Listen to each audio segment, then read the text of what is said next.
Nous sommes au mois de mars 2025 et je vous offre, comme chaque mois, des conseils relatifs au mois en cours associés à l'année universelle. Et en mars, nous sommes en mois universel 3 sur une année universelle 9.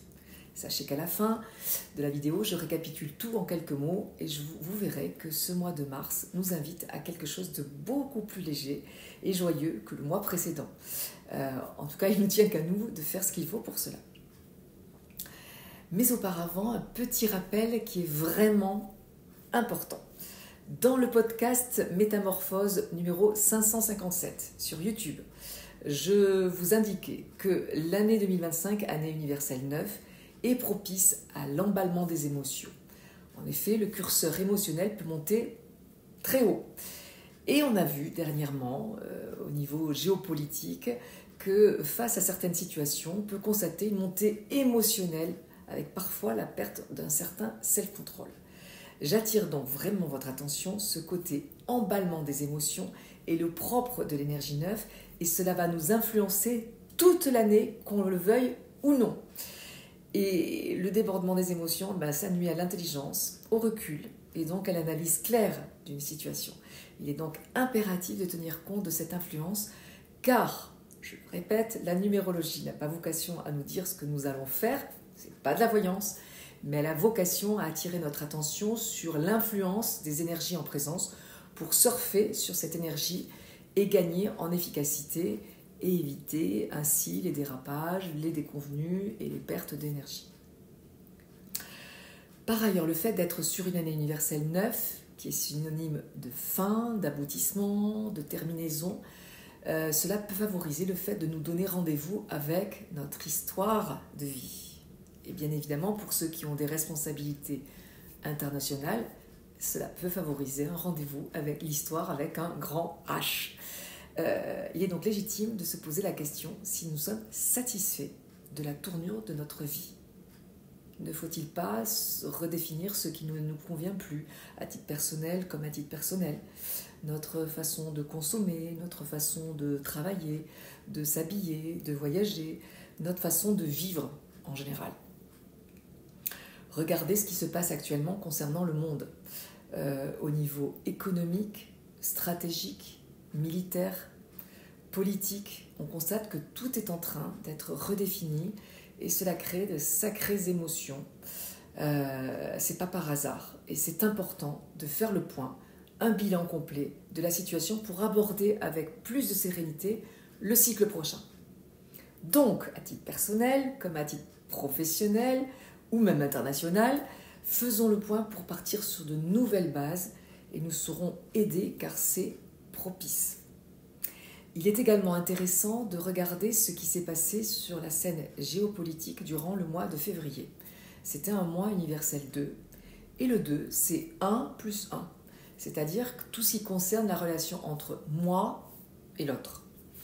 Comme je vous le disais lors du précédent post sur le mois de février, le 2 favorise de nouvelles alliances ou la rupture de relations qui ne nous conviennent plus. Il est capital de noter que les nouvelles alliances qui viennent juste de se mettre en place, sans être le fruit d'un aboutissement, sur une année 9 universelle, ça ne dure jamais. Celles qui ont vocation à durer sont celles qui sont le fruit d'un aboutissement lié à un travail de longue haleine.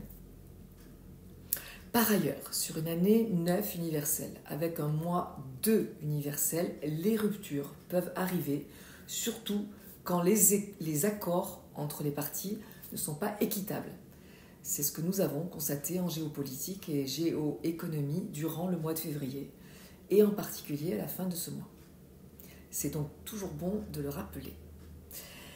D'autre part, et ça concerne tout le monde, comme l'année 9 universelle a une dimension yin, c'est-à-dire lente, un peu passive, se précipiter en début d'année, ça serait une erreur totale. Donc il faut d'abord prendre le temps de faire le point sur la situation, essayer de prendre du recul, de se poser, de se reposer, puis quand tout est clair, engager les actions qui nous permettront d'aller vers la réalisation de nos souhaits.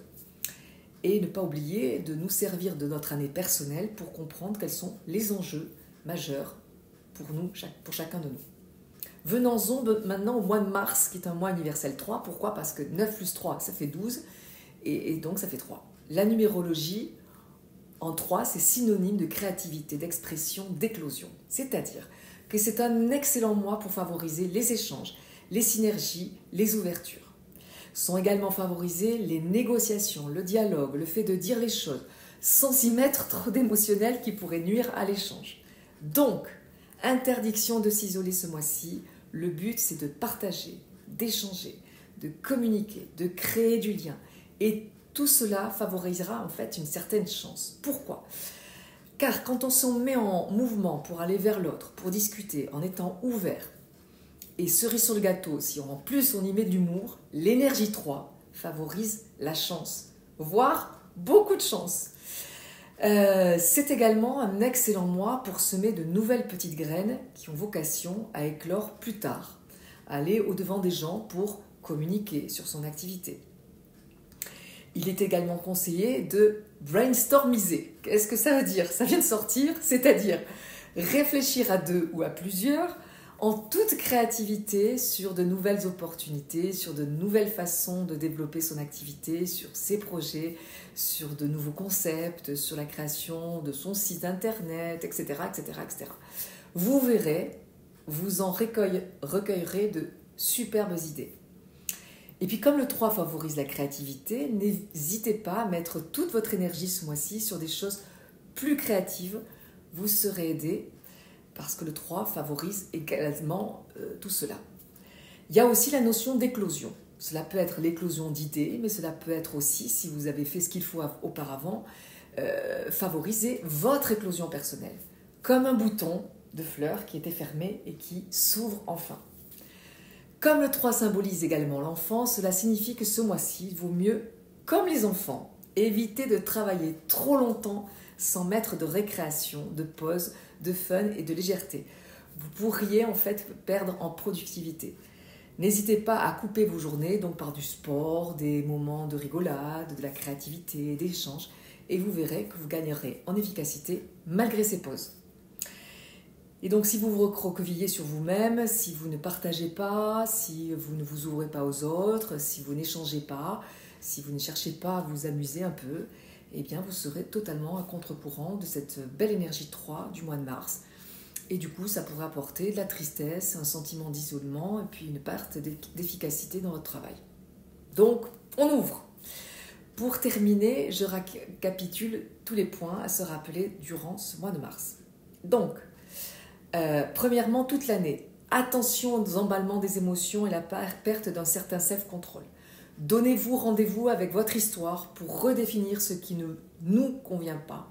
Faites un bilan complet de votre situation, un début d'année assez lent et passif, donc on ne se précipite pas, on prend du recul, on se pose.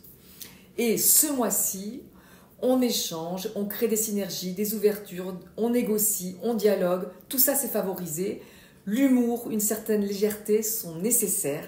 La chance est facilitée à condition d'aller vers les autres et de parler.